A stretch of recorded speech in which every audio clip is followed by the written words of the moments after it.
Sobrang laki na ng bahay pero naglaho na parang bula dahil ni-remove ni Meta ang kanyang account. Sobrang sayang guys kasi milyon-milyon na yung views ng kanyang mga video. Pero ano nga ba ang dahilan? Meron po kasing bagong update si Meta guys about sa caption and hashtag. Pero ang nangyari dito kasi sa content creator na ito, inabuso niya.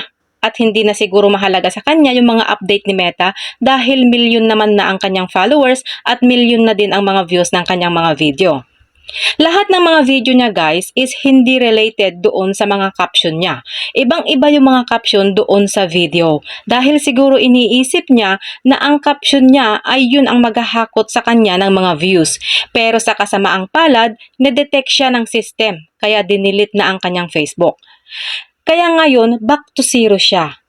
Kaya eto yung sinasabi ko sa inyo guys na pwedeng maglagay ng hashtag and caption basta make it sure nyo lang na related doon sa mga video natin or sa mga post natin.